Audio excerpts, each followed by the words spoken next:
We're here today because unfortunately I have to sue my own parents for the financial damages they've caused by illegally squatting in my home. Squatting in your home? Yes. That's not something you hear every day. Okay, so these are your parents. Tell me more. How were they able to squat? Yes, well, it belongs to my grandfather, and he sold it to me for a third of the cost because he was a very loving grandfather to me, which my parents were not. I own the home now because of that, and he retired in Arizona. So your grandfather, in the spirit of generational wealth and passing that forward, sold you his home at a deep market discount, so now you own the home? Yes, Your Honor. Okay. Do you have any offering of proof to show the court around that, sir? Yes, Your Honor, I have some evidence. Okay, go ahead and give everything to my bailiff, Elijah. Thank you. Thank you, sir. Yes, ma'am. Okay, now I'll review this momentarily. Okay, so you own this house. You said some pretty strong words there, Mr. Harris. You said that these are your parents. They are responsible for you being in the world, and yet you said that they weren't loving towards you. Well, see, unfortunately, as a kid, my parents I would not call were loving parents. No love was lost here all these years because in the beginning there wasn't much love given. As a kid, I was not really celebrated for my birthdays. I wasn't really bought much as a kid other than just having a roof over my head, having food, everything on the table, which is something I'm grateful for. Well, yeah, those are the necessities. Right. Were you told I love you? Were you hugged? Were you adored? That wasn't really something I got. No, I would always see my friends getting that, which really bothered me as a kid, and I wouldn't really get those things, no. And so you got those affection from your grandfather? Yes, my grandfather, I confided in him throughout my childhood, and he really seemed to show me the kind of love I really wish I received from my parents. Okay, before we go further with the facts, I have to let you all respond to that. Those are some very severe accusations, Mr. Harris and Ms. Sanders. Your Honor, we were very young when we got pregnant with Aaron. What's very young? 18, 19. We were young. We were just out of school. We had just fallen in love. We were just getting married. Okay. We got pregnant. We decided to have Aaron and do the right thing. Yes. I feel like did what I was supposed to do for the 18 years for my son. Yes, We we both supported did, him. yes. We kept the roof over his head. The bare minimum. Okay, so he acknowledged that you did provide life necessities, food, shelter. Yes. But what about the nurturing aspect? And I'll start with you, Mr. Harris, because I don't want to show gender favoritism here. As his father, you also are responsible for the nurturing aspect of parenting, right? Your Honor, I thought I did the best I could. I own an electronics shop, and we were running this for 20 years, and that took most of my attention and energy. He kept comparing his life to his friends' lives with parents that were far more well off. It put a lot of pressure on us. Yes. To earn. What do Yes. you have to say about it, Ms. Sanders? I felt that we had, Did you tell your son you loved him, Ms. Sanders, when he was growing up? I believe that I did. Mr. Harris? I heard quite the opposite. I think I heard at one point that I wasn't even planned. I believe that I did. I'm sorry, ma'am. Wouldn't you know for certain if you told your own child that you love him growing up? I believe that I did. Okay, right off the bat, these parents are clearly dealing with an attitude problem. I mean, just the way that they're conducting themselves in court, grimacing at their son, scoffing at what he says. I believe the kid. These are not loving parents. When I was a kid, I had heard multiple times in different, emotional outbursts that I wasn't even planned. I was an accident. We weren't supposed to have you. So. Okay, I want you to pause right there, Mr. Harris. Mr. Harris and Ms. Sanders, tell me that's not true. We believed that we were taking care of him. Did your And son get an indication from you two that his being here was a mistake? We were honest with him growing up. That's a yes. So that's a yes. Well, we told him from the beginning that... Mr. Harris, that's yes or no? Yes, Your Honor. That's a yes. Okay. I'm very triggered, to be candid with you.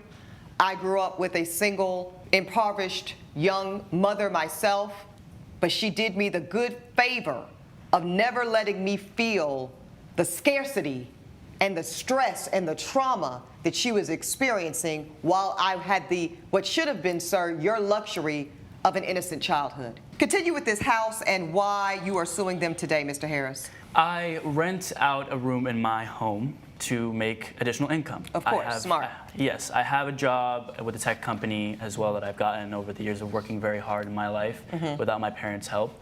That I have now been able to add some income in my life with this short-term rentals. Right. Okay. So with that being said, this is the room, this was the second bedroom that they had ended up squatting in, which resulted in me losing about $10,000, if not over $10,000 in the potential income that I could have gotten from renting out. It was my childhood bedroom.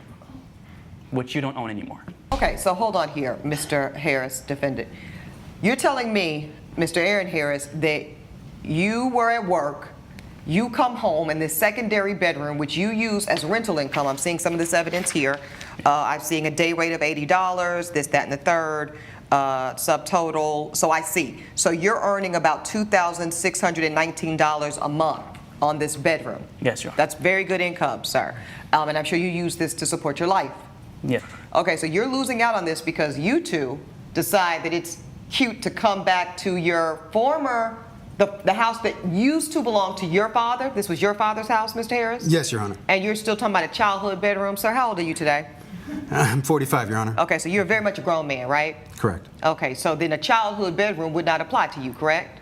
Yes, Your Honor, but my father had offered me my entire life, if we ever run into trouble, to come back to the house. We were always welcome. We were always welcome. And you there. heard that too, Mr. I heard that, yes. Okay. So- Well, it sounds like then the issue might be that Grandpa Harris might need to be here today because he inadvertently, to your point, sold that property, and that promise does not transfer with him. Are these people nuts? Like, are they clinically insane? Because what in the world is that excuse? To say to a judge that your dad offered for you to come home if you needed any help as an excuse as to why you're squatting in a home that your father no longer owns is insane. If the grandfather had sold that house to anyone else, they wouldn't be so brazen as to break into a home owned by a stranger and say, well, my dad said that I could come back here whenever I wanted. What's not clicking? So either these parents are clinically insane, or the more probable that they are just selfish and hateful and resentful that their son doesn't want anything to do with them. Okay, so you guys are in the secondary bedroom, and how long are you staying there? Your Honor, we didn't even know my father had sold the property to my son. My son Okay. and my father had cut us off as soon as he was 18 and he left home. Did they Over- cut you over off, a or did month. you cut them off? He cut us off. Okay, so y'all have been estranged for how long? 5 years? 5 Okay, years. 5 years. Y'all all agree on that. Wow, this is very, very sad, right? Absolutely. My goodness, the heartbreak is just palpable. Okay, 5 years of estrangement. You go back to your dad's house. I assume what, you're on hard times? Yes, Your Honor, our business had failed. We had to sell everything, sell all of our business, and I thought my father's house was open. Well, it was Well, always... you had no reason to believe otherwise, I'm hearing. Absolutely not. Okay, so you go back, you're in the secondary bedroom. Well, real Then quick, what Your Honor, happened? we got back there was nobody there. We didn't know where my father The was. key is We still in didn't. the same place. The hide key, we found the hide key. Yeah. Okay. The We- hidden key.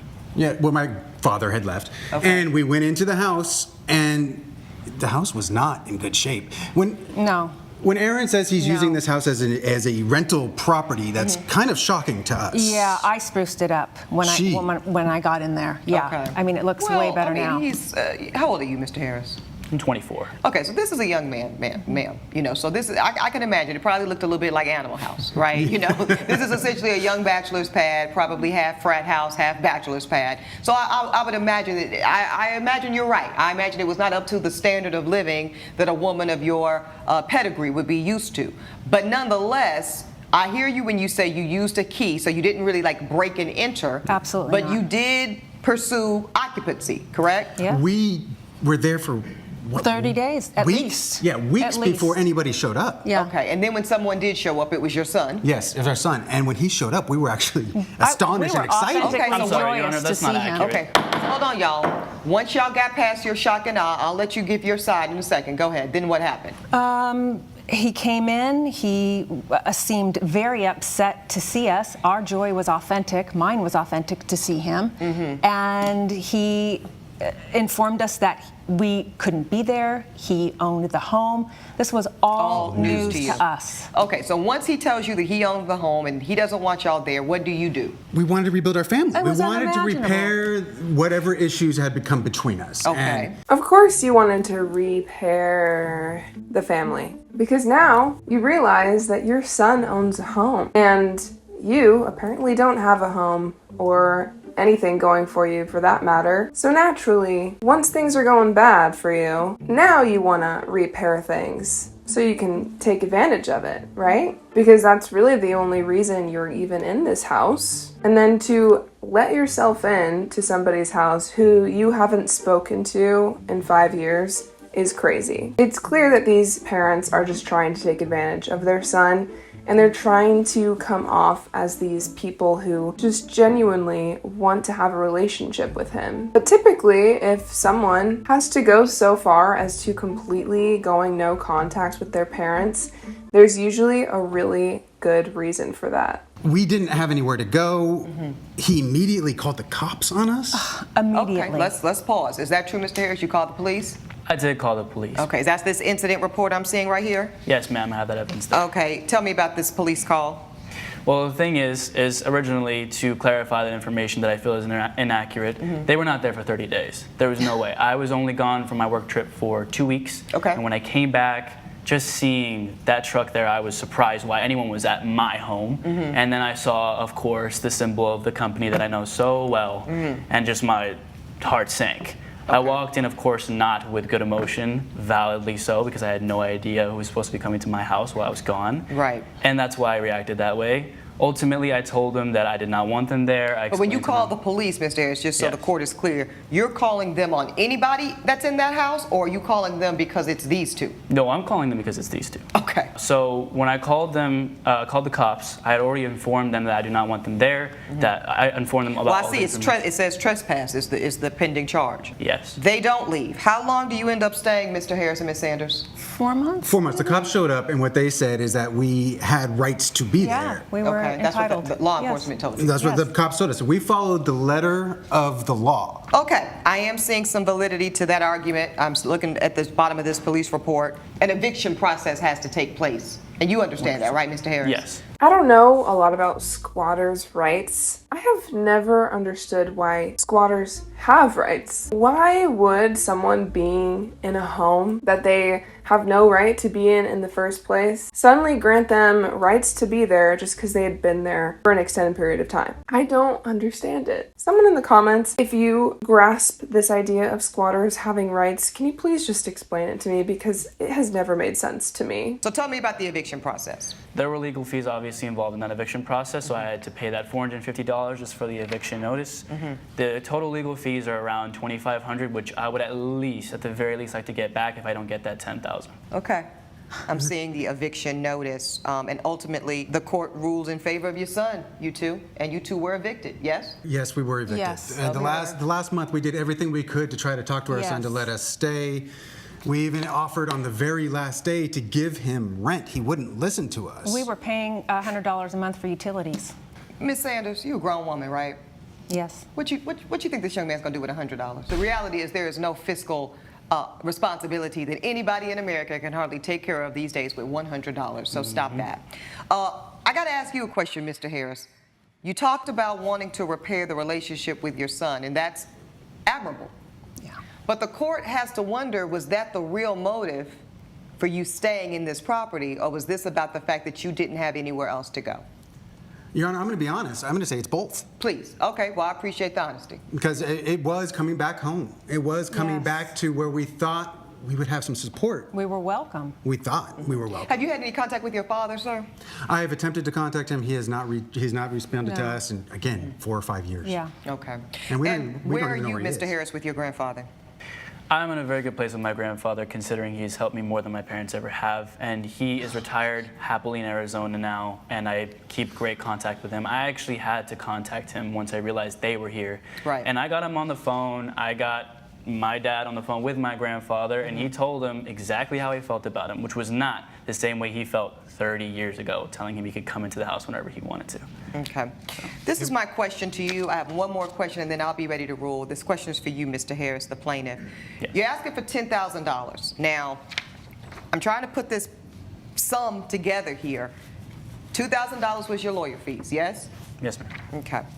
Now, the other money would be the result of this unearned rent. That's how you're getting to $10,000? Yes, ma'am. Final question here for you, sir. You called the police immediately upon you recognizing them in the property. How long before this police report was filed did you get your eviction case? Believe it was in fall that I got it. So Okay, so September. about 2 months? Yes. I believe the court's heard enough here, and I'm ready to rule. Well, Your Honor, Honor. there is no guarantee. We understand what I Yeah. said. There is no guarantee he was going to receive There's any no rent. guarantee that he would have even rented the room. There's no guarantee that he would have rented it at that amount every single day. Okay. What do you say to that, Mr. Harris? What was your rental track record like before these two came into the property? Practically impeccable. I mean, I kind of had people renting out the entire months before they came, and up and coming months, I've done my research. I know that the months in winter time, end of the year, people are booming. Well, have you been able to rent the property since they've been evicted? No. Okay, so the room is vacant right now. Yes, it's vacant. Okay, it's vacant right now. Okay, you two, this family drama has really just put a heaviness on my heart. I want to say that before I give some ruling. That said, some things can't be helped. And what is also true, and I want you to know this, Mr. Harris, is while it's ideal to be able to reconcile with our family and our loved ones, if it's toxic, it's okay to have a boundary. Okay? Yes, thank you, Your Honor. Yeah, you need to know that. Now, as for you two, while I can appreciate falling on hard times and needing a place to go, nobody here is above that. You have to realize that things have changed. And due to your treatment of both your son and actually, sir, in your case, your own father, who I find it telling that he's also estranged from you. I don't think everybody's lying on you, Mr. Harris. If both your son and your father, I mean, that's a generational bookend that says you might be the problem, sir. Therefore, the court cannot find that you squatting indefinitely on this property was lawful. Now, I do recognize that once you enter a property, you do start having some rights, and the law enforcement on this was correct. You must go through a proper eviction process. That took time, and you did so. Yes. As a result, I am going to, because the court sided with you, had y'all not been evicted, he would be getting dismissed today. But because another housing court heard all the evidence and they said that you were not lawful in your occupancy, you were indeed right for eviction, I'm going to split the difference here in court today. Mr. Harris, you are going to get your attorney fees back because that validates the veracity of your original legal claim that they were squatters. However, you've not proven to the court that you would have reasonably been able to rent out that room the entire time of their occupancy, so we're going to split that part in half. I'm going to give you half of that. You'll get a total in favor of the plaintiff for $5,000. That is my ruling. Judge Ebony has ruled in favor of the plaintiff. The co-defendants are ordered to pay $5,000. Law is the law. I guess I learned more than you could ever taught me. Son, we were here for you for 18 years. We're here for you for the future. Unimaginable. Look what you've done to your mother. Unimaginable. These parents are absolutely despicable. They should be ashamed of themselves. Honestly, I think the kid should have gotten what he asked for. He did not invite his parents to come stay, and the fact that he had to go through a legal eviction to me is absolutely absurd. Are you telling me that I could just break into someone's house while they're, I don't know, on vacation for a month, and suddenly I have the right to be there? Make it make sense. Make it make sense. But I'm curious to know your thoughts on this case. Let me know in the comments down below.